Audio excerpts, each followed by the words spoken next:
Am I the a-hole for not supporting my ex-husband and his wife after their many years of infertility? I, 30s female, have 3 children with my ex-husband Nick, aged 13, 12, and 9. We separated and later divorced when our youngest was only 4 months old. We divorced because Nick confessed he didn't love me and had only married me because I was pregnant with our oldest. He said he had been unable to develop any real feelings for me and could no longer pretend, as his unhappiness was growing by the day. I bring this up because I believe his lack of true feelings for me has led him to see me as unimportant and disposable when it comes to our kids. The reason I feel this way is because of how he and his wife Haley, 30s female, have treated me. We had only been divorced for a few weeks when Nick started bringing Haley to our kids' school events. We met at a school play, and they commented that Haley was getting ready for her role as a new mom. I thought they meant she was pregnant, but no, they meant she would be mom to my kids. Haley wanted to hold my youngest, and Nick told me they needed some mother-son bonding because she hadn't met the kids yet.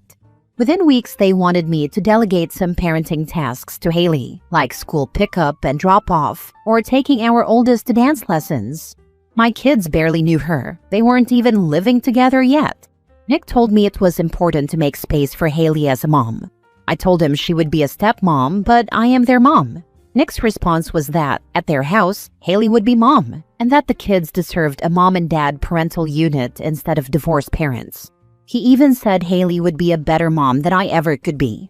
After that, Haley began calling me a B whenever she saw me, saying I was insecure for not wanting to take second place to her.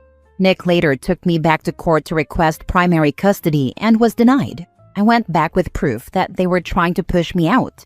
Nick even tried to remove me from the school contact list and replace me with Haley before they were even married. The court removed Nick from legal decision-making after that stunt and warned them about excluding me from school or medical decisions.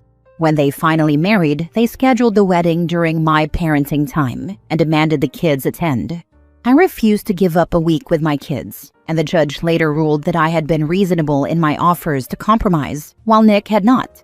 The kids call her Haley. This bothers Nick and Haley because the kids prefer me. They've tried to say that's due to parental alienation, not because the kids resent being pressured to call Haley mom or spend Mother's Day with her instead of me. Apparently, they've been trying to have children for years, but Haley is infertile. Nick told me through our co-parenting app that they wanted to take the kids to Canada for a month to visit Haley's family. I said no and sent him the parenting agreement, which clearly states neither parent is obligated to give up time. I saw them last week at my youngest school show. The kids didn't hug Haley, and afterward, Nick and Haley accused me of not supporting her relationship with the kids. They said all her years of infertility should make me more compassionate and willing to help. I dismissed it. I don't feel I owe them that. I just wanted to check if people think I behaved improperly. Legally, I'm fine. I'm not asking for legal advice. But am I the a-hole? Now for the top comments. Not the a-hole at all. Your ex-husband is out of his mind, and so is his wife. She's sterile? Sucks for her. That has nothing to do with you.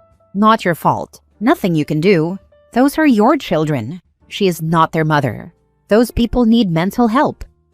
Not only that, them trying to force the kids to see their stepmom as their mom, and them trying to replace their mom, is alienating the kids. The most likely outcome is that as each child turns 18, they quit going to dad's place. As adults, they can opt out of the whole mess. Not the a-hole. Your ex and Haley, on the other hand, are major a-holes. Your children aren't stupid and they see how ugly their dad and stepmom treat you. It will eventually come to bite them both in the butt. My question is why they want to take them to Canada to visit. Wonder if X is trying to get permanent residence for himself and claim he has full custody? I'm wondering if the trip to Canada would be turned into permanent. Bet Haley's family in Canada thinks she's the full-time mother, and OP is out of the picture. It's possible, and him asking for a whole month was a giant red flag to me. Not to mention the fact Haley could fly out on her own, or they both could have pushed. There is zero reason for my kids to leave the country for a month and miss that much school. Not the a-hole. Such blatant parental alienation is a reason to take your ex back to court for 100% custody though. I've taken him back to court over the parental alienation. It doesn't remove his parenting time, but he did lose legal decision-making over it. He was also forced to pay for breach of the court order. Next story. Am I the a-hole for never feeling sad when my dad and his mistress had miscarriages? My dad was cheating on my mom for years without anyone knowing. She got sick when I, 18 male, was 9 and died 4 months later. When my mom was so sick that she was sleeping 99% of the time, my dad became more open about his affair and even had his mistress come over, introducing her to his family and friends. He never introduced her to me formally, but he didn't hide the fact that he was dating her either. When my mom died, he moved her in and married her. I hated both of them for it, but it only got worse when I found out she had been his mistress for most of my life. They met when I was around 2 or 3 years old. It killed me to live with them. Soon after they got married, they started trying for kids. She got pregnant easily, but had many miscarriages. I lost count of how many. She had 2 or 3 late miscarriages as well. And after the second one, I remember her crying on the couch and not leaving the house for weeks. I ignored her, and my dad didn't like that. He told me I should comfort my stepmom, which disgusted me because she wasn't a stepmom, she was a mistress. I said that to him, and he lectured me about staying out of adult business. I told him the miscarriages were adult business, and I was staying out of it. After one of the miscarriages, they sat me down and told me it had happened again and that they weren't sure they could give me a sibling. I had no reaction, and my dad's mistress started crying and asked where my sadness was over the loss of my baby siblings. I told her I wasn't sad and that I never wanted them to have kids together. My dad spent days trying to make me take it back, but I didn't. I was around 13 or 14 at the time.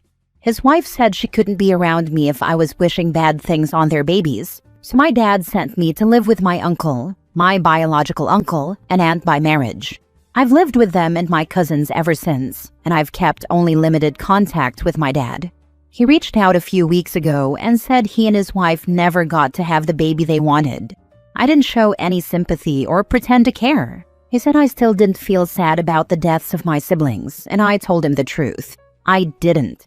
I said he was a cheater, she was a mistress, and I never wanted them to have a kid together. He called me heartless and said I needed to learn to be human, because babies dying is sad, and those were my siblings whether I liked it or not. He said not feeling sadness was inhuman. I don't think there's anything wrong with me feeling this way. My therapist doesn't either. She told me some of my anger isn't healthy, but not feeling attached to the miscarriages isn't bad. Does it make me an a-hole though? Not the a-hole. They can't force you to feel anything. Clearly they are projecting onto you, and this is something they need to deal with together and leave you out of it. Unfortunately, karma does what it does best. They really should deal with it together or separate even without other people involved. I have no sympathy or positive wishes for them. They both suck as humans. He spent all that time trying to get you to care about the mistress and her feelings. What about your feelings? You are his child, his living child, not some dream he had about knocking up his new girl. He never gave a damn about how you felt. I absolutely don't blame you for not caring about those lost siblings. What a joke. Your dad never grew up in the ways that really matter. Not the a-hole. Your father chose this life. Karma will get them harder once he loses his only child too. It boggles my mind that OP's dad is still trying to bend the reality that he is a filthy cheater, and his son will never accept his cheater girlfriend, much less care about her. Just give it up, man. You're scum, and you've lost your son because you're selfish and oblivious to his feelings. Not the a-hole, obviously. It shows a high level of arrogance to think you can fix things after having an affair and bringing the mistress into your family when my mom was on her literal deathbed. People like him deserve to be miserable and alone. Next story. Am I the a-hole for telling my niece I can't help pay her college? My younger brother, 42 male when he died, passed away 10 years ago from cancer. He left behind an 8-year-old daughter at the time. About 2 years after his death, his wife remarried and they moved to a different state, taking my niece with them. Apparently, her new stepdad was good to her, and when she was around 14, he adopted her. She took his last name and basically ghosted our family, saying she didn't want anything to do with us anymore. She even kept rejecting my mom, who ended up passing away a few months later due to a heart attack. We all suspect that being rejected by my niece played a huge part in it. After that, we just stopped reaching out because we were honestly angry at her. At that point, she was 15. Not an adult, but old enough to know what she was doing.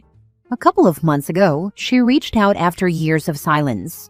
She asked for her part of my mom's inheritance, and I told her there was nothing left for her, which was true. Everything was left to me and my sister.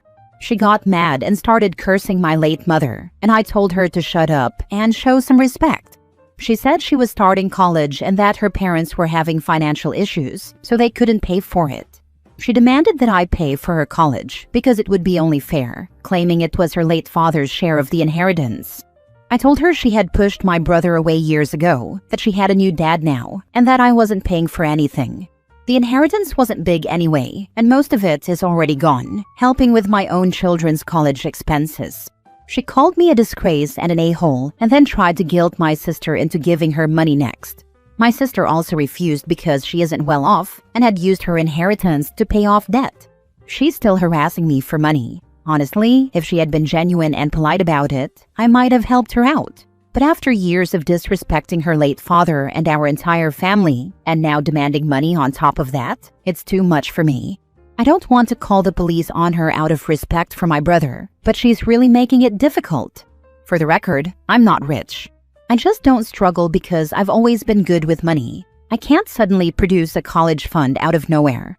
I've been saving for my kids since they were born, and the inheritance just helped a little. But to her, that must mean I'm some millionaire. How do I deal with her without involving the police? Is that even possible? She turned her back and moved on away from your family. Her mother should have put some of your brother's estate away for her college. Block her. My brother really had nothing left after his treatments and everything. You don't have a niece. She rejected me and my family years ago, but it's still hard to accept it, I guess. Totally understandable. Kids are stupid, even when they are old enough to know better. Maybe she was manipulated. Maybe she was just a dumb kid who rebelled and wanted to do her own thing. I have nieces and nephews I adore, and it would kill me if I was in your shoes. However, they do need to learn that people who care about you need to be kept in your life. And if you push them away, you can't come back and ask for money without genuinely trying to rebuild a relationship. Not the a-hole. Massively. On top of the emotional divorce, legally in the United States, you most likely do not have a niece. When she was adopted, she most likely lost inheritance rights, unless your mom specified a bequest by name in her will. Please check with a lawyer on this. Good to have your bases covered. On the other hand, step-parent adoption usually does not stop the Social Security benefits, so she's probably been getting that supplement until 18 or graduates high school, but not after 19, which is probably why she's hounding your family now. Last story. My deadbeat dad abandoned 2 more kids, and his ex wants me to help, but I said no. Am I the a-hole? My dad, aka deadbeat, was never very present in my life. He left my mom when she got pregnant with me and tried to sleep with her occasionally, even though she always turned him down. It was the only reason I have any memories of him from the time she was alive. He never cared about me, which is why mom always told him where to go. He built up tens of thousands in child support too, because he refused to pay most of the time and found ways to stop it from being taken directly from him. My mom died when I was 6, and my maternal grandparents took me in. I didn't see deadbeat for several years. Then when I was 10 or 11, he showed up for a minute and asked for a DNA test again. One had already been done when I was a baby to get him on my birth certificate. My grandparents said as long as he paid for the DNA test, he could have one. He left because he wanted them to pay. He showed back up a couple of years ago with a wife and a young kid, and his wife was pregnant. Deadbeat didn't care much that they lived nearby, but his wife was like, "Oh, we're family now, and you should know your siblings." I was like, "Nah, thanks." And she tried to get my grandparents on her side, but they were like, "Nah, thanks." Deadbeat took off on her and those kids 6 months ago. She stayed put and tried to reach out to me for help and for me to form a relationship with her kids. I told her I wasn't helping her and wasn't interested in a relationship with her kids. My grandparents suggested she move closer to her family if she wanted her kids to have more than her. But she didn't, and she keeps reaching out and asking me to play some sort of role in her kids' lives. She also keeps asking me for help. She said even 6 hours of babysitting a week would make a huge difference to her, and that she could better provide for her kids. When I didn't say yes after she asked again and again, she asked me if I was really so indifferent that I wouldn't want to know my own siblings who share my DNA and were dropped just like me. I asked her why she was so sure they were the only ones. I told her he could have a million kids out there, and I just don't care. I said the only DNA that counts for me is my mom's DNA. She asked me how I'd feel if she lost their home and struggled to feed them, and I said it would be sad because kids don't deserve to be hungry, but it would be no more or less sad than it happening to any kid. She said at 17 I'm almost a man, and not turning into a very good one. That's when I blocked her, and I speed walk into the house or away if she approaches me in person. My grandparents told her not to show up again or the cops would be called. So far that seems to have worked. I don't feel bad about it, but I guess it did make me question if maybe some part of me is the a-hole for refusing to help or be in those kids' lives. To me, it seems crazy to go off deadbeats' DNA, but I know that matters to a lot of people. Am I the a-hole? She just wants a free babysitter, not the a-hole. It might not even be just babysitting. She could work up to asking me to pay for stuff when she has me settled in as a babysitter. It's so weird she's chasing me down for this stuff instead of going to her family or friends for help. Maybe her family didn't like deadbeat and warned her about him, so she doesn't want "I told you so." That's my guess. Not the a-hole. It's your choice if you want to help and or be present, and if she's not willing to accept that you don't want to, it's her issue. I understand that she needs help, but it seems weird and may be desperate to reach out to you, and as a young person you have enough to deal with anyway. It makes me think she has no family or friends of her own, or she's on bad terms with them all. Why hang around and try to make me responsible otherwise?